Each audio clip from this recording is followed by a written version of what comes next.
Wesh les gens, c'est Revive. Aujourd'hui, nouvelle review de Jojo Lion. Alors oui en effet, je ne vais pas parler du dernier chapitre en date, mais du tome 17 sorti récemment en France.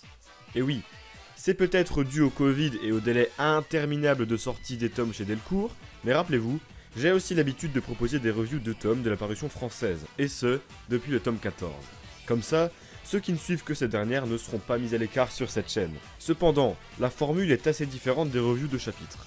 Ici, pas de théorie sur la suite ni de review écrite, mais simplement moi, avec quelques notes, qui dit ce qui m'a plu et qui m'a déplu dans ce tome en question, même si je vous l'accorde plus souvent, ça m'a beaucoup plu. Mes vidéos non écrites se font de plus en plus rares, et croyez-moi, ça me fait des fois extrêmement de bien de me poser et de parler tranquillement d'un sujet.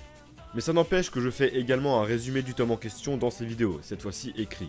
J'ai eu quelques remarques à propos de ça dans la revue du tome 16, comme quoi c'était un peu trop long et que je m'attardais un peu trop sur les détails.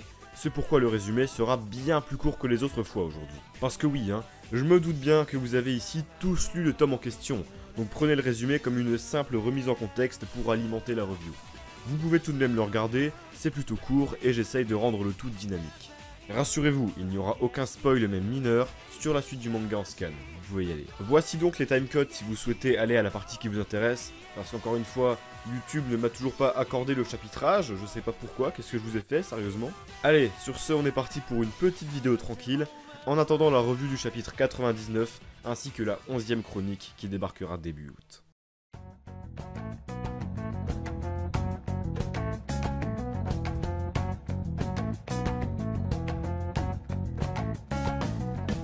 On reprend en plein combat contre l'ennemi du téléphérique. Yasuo est à terre, et Josuke l'invite à se rendre au pilier numéro 6. Parce que oui, pour rappel, cet ennemi attaque depuis le sol. Trouver donc une issue en hauteur est primordial. Alors qu'elle allait y arriver, le sol se craque, laissant apparaître une étrange créature. Josuke lui lance ses bulles pour qu'elle puisse remonter, mais un homme, masqué, rattrape Yasuo sous terre et commence à l'attaquer avec des espèces de parasites rectangulaires. Mamezuku lance un couteau sur l'ennemi grâce à Doggy Style, ce qui va donner un instant de répit à Yasuo. Tout à coup, l'ennemi sort. Ils sont en réalité deux et ont tout l'air d'être des hommes rochers. Avant de commencer ce chapitre, la page bonus nous renseigne sur la nature de l'un des deux ennemis. Il s'appelle Urban Guerilla et c'est un homme rocher. Son stand, nommé Brainstorm, agit telle une bactérie qui détruit les cellules d'un être vivant au toucher. Après ça, le chapitre commence donc. Et Mamezuku dira que le second ennemi, nommé Doremi Fasol Latido, est une espèce d'animal rocher et que les deux sont vulnérables à l'eau. Urban Guerilla provoque nos héros en leur disant qu'il y a un ordre de passage pour mourir, puis s'enfuit à bord de DFL. On va l'abréger comme ça. Mamezuku va faire part du plan à Josuke. Ils doivent se rendre au pilier numéro 7, où se trouve un générateur électrique, moyen servant à cramer les deux ennemis récalcitrants. Josuke descend pour rejoindre Yasuo, et cette dernière pointe une zone rocheuse, environnement où DFL aurait théoriquement plus de mal. Ils commencent à courir dans cette direction, mais sont vite rattrapés. Josuke va se servir de ses bulles à bon escient pour rester en l'air grâce à sa ceinture. Yasuo le sort de là, et Mamezuku, essayant de rejoindre le pilier 7 depuis la hauteur, tombe nez à nez avec Urban Guerilla, qui lui lance son stand dessus en guise de bienvenue.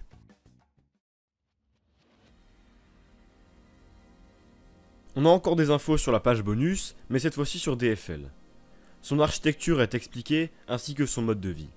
Le chapitre commence sur des explications techniques de Brainstorm, et bordel, c'est stylé. Urban Guerilla lance une nouvelle série de provocations à Mamezuku, puis annonce que le Lokakaka n'est pas fait pour les humains.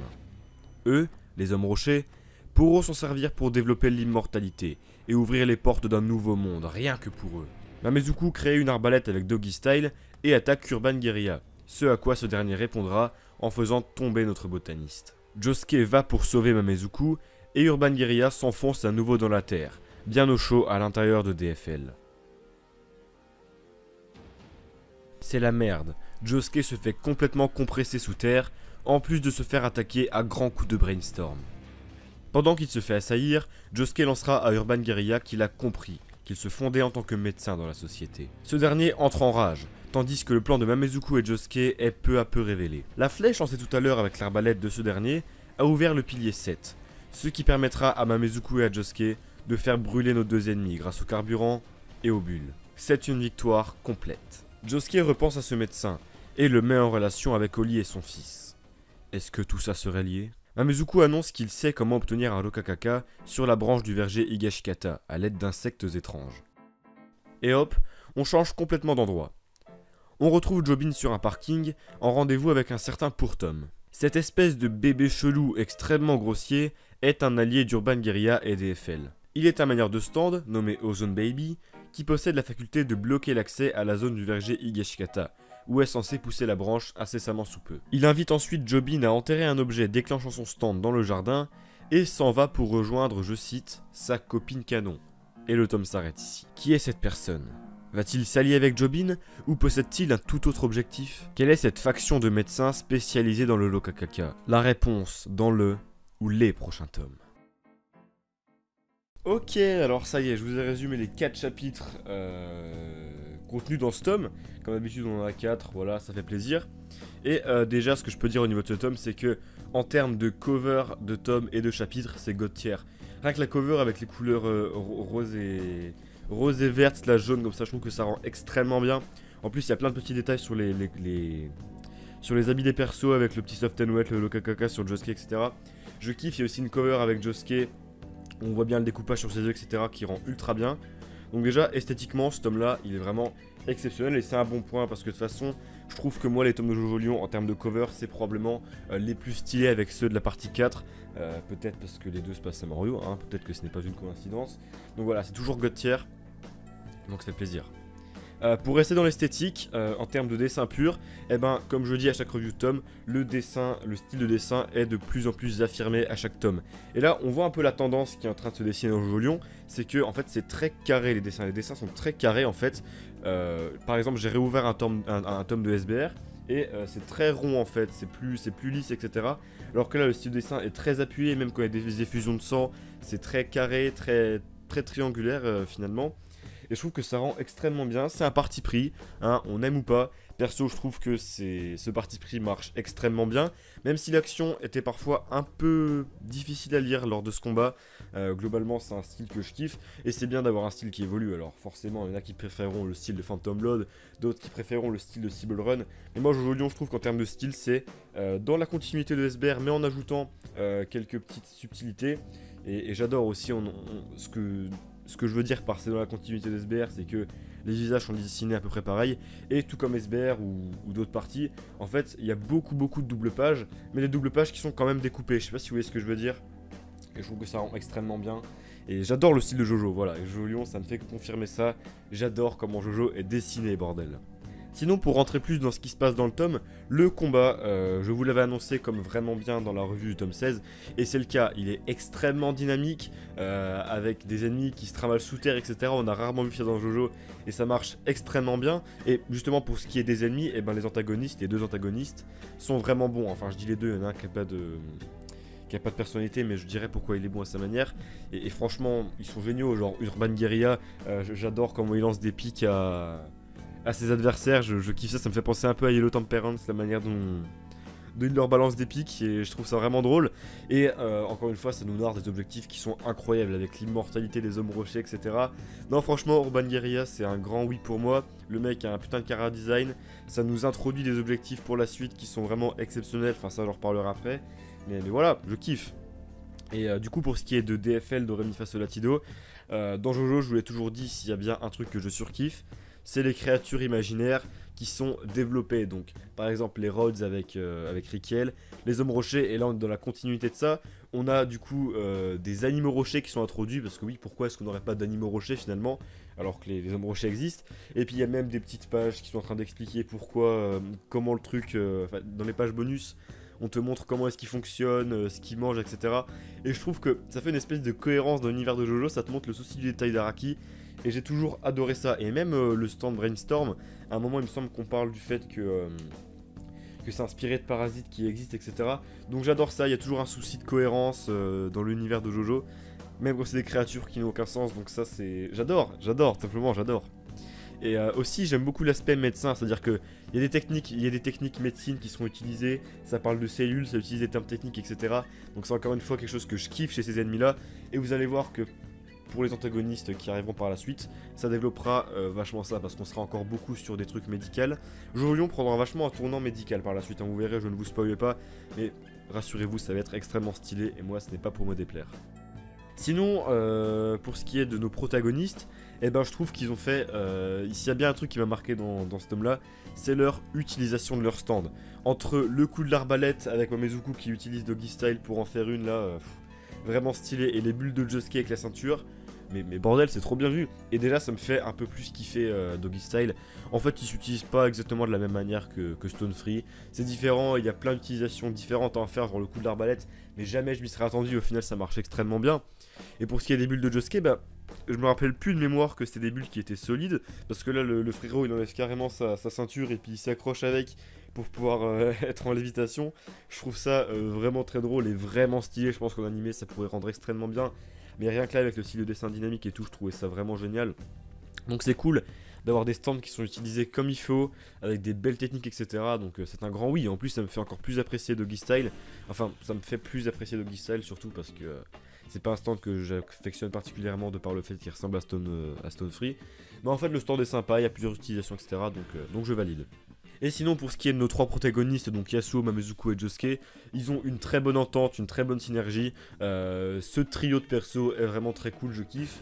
Et rassurez-vous, on va encore les suivre pendant un bon moment. Sinon, pour ce qui est de la suite de l'histoire, ce qui nous est teasé un peu dans ce tome, déjà, Urban Guerrilla dira ouvertement que la bande de Tamaki, c'était juste des sous-boss en fait qui faisaient ça pour la thune, tels des vulgaires vendeurs de drogue. Donc, ce qui nous montre que les enjeux de Jojo Lion, en fait, ils ont glow up à un niveau incroyable. On partait sur une petite bande de dealers qui utilisaient le KKK à des fins pécuniaires pour se faire de l'argent finalement. Et là, on passe sur une société pharmaceutique, des hommes rochers, etc., qui utilisent le KKK pour développer une nouvelle race d'êtres humains ou je sais pas quoi. Enfin, bordel, ce glow-up dans les enjeux de Jojo Lion, je trouve ça absolument exceptionnel. Et ça nous fait prendre conscience que ça y est, on part sur du full serious business, même s'il y avait quand même encore de l'humour dans ce tome-là. Hein. Mais j'adore, ces enjeux-là, c'est vraiment trop bien. Ça n'empêche pas que l'arc des sous-boss de Tamaki était excellent, j'adorais avec l'ambiance... propre à Jojo Lion, extrêmement drôle.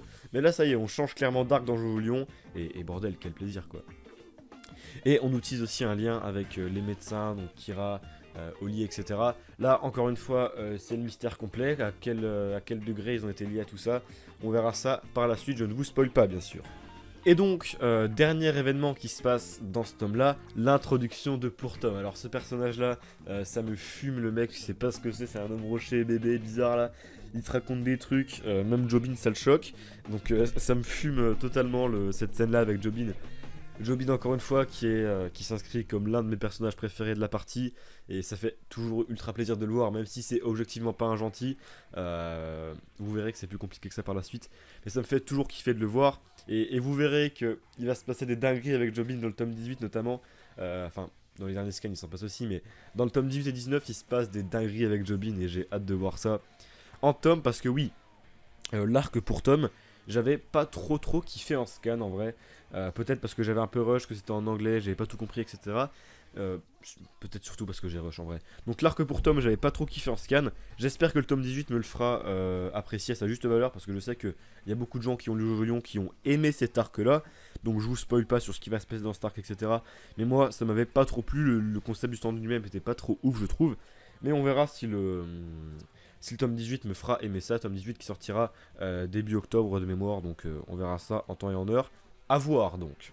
Et ben voilà, je pense que j'ai fait à peu près le tour de tout ce que j'avais à dire pour ce tome 17 de Jojo Lion, qui m'a fait encore une fois extrêmement kiffer. Un tome que j'ai vraiment adoré de par ses combats ultra dynamiques, enfin son combat ultra dynamique, ses méchants et ses techniques stylées, les protagonistes qui sont géniaux, l'annonce d'un objectif et d'une organisation encore plus grande, un style de dessin toujours plus affirmé, et une intro de Pourtom vraiment drôle, en plus de cover God tier. Donc voilà, c'était un gros kiff.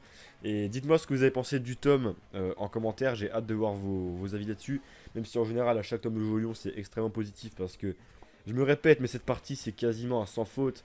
Et à chaque chapitre, à chaque tome qui sort, je me rends compte que cette partie a un potentiel incroyable pour devenir l'une de mes parties préférées. Là, au stade actuel, elle est déjà dans mon top 3, mais après, elle va sûrement encore glow up.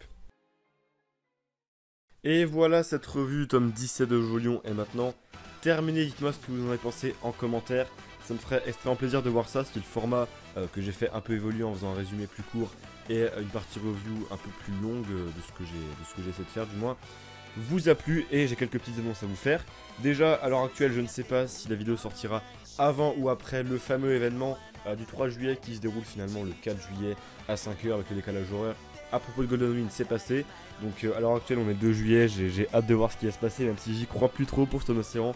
On sait jamais, à tout moment ça peut arriver, donc j'ai encore une petite part d'espoir au fond de moi. Sinon, pour ceux qui suivent pas trop ce qui se passe dans la zone communauté, je suis actuellement en train d'écrire la 11e chronique qui s'annonce encore une fois extrêmement longue. Alors en termes de durée, ça devrait être un petit peu en dessous des antagonistes partie 2, mais c'est encore une vidéo qui sera extrêmement longue et ça me fout le seum parce que de base j'avais pas envie de faire ça. Mais c'est pas grave, l'écriture est bientôt terminée et c'est une vidéo que je kiffe plutôt pour l'instant. Donc elle devrait arriver début août je pense, et je vous révélerai le sujet de cette chronique une fois que l'écriture sera complètement terminée, et ce dans la zone communauté. Donc je vous invite à rester vigilant à tout ça. Et puis voilà, sinon on se retrouve la prochaine fois pour la review du chapitre 99 de Jojo Lion. Et en attendant, je tiens juste à vous rappeler en vidéo que le bouton rejoindre, qui est une espèce de sub mensuel à la Twitch, est disponible sur la chaîne. Il y a certaines contreparties et ça vous permet de me soutenir directement. Ce qui me fait plaisir parce que certaines vidéos sont démonétisées, notamment les antagonistes partie 2 qui s'est fait striker directement la monétisation, donc c'est tragique. Si vous voulez me soutenir directement, soutenir mon travail, et ben c'est le meilleur moyen. Dès la prochaine vidéo, tous ceux qui seront abonnés à cette chaîne là avec le bouton rejoindre s'afficheront à la fin pour vous remercier, parce qu'évidemment c'est la moindre des choses. Et puis voilà, je pense que j'ai fait le tour de ce que je voulais dire. Encore une fois, merci à Jojo pour sa pub et bienvenue à tous les nouveaux arrivants. Franchement, j'en ai gagné 1000 à peu près en 2 semaines, donc ça c'est absolument incroyable, je suis ultra content. On est déjà bientôt aux 4000 et bordel que ça va vite.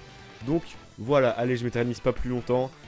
Merci à tous d'avoir regardé cette vidéo et je vous donne rendez-vous la prochaine fois dans la revue du chapitre 99 de Jojo. Voilà, bonne soirée, au revoir.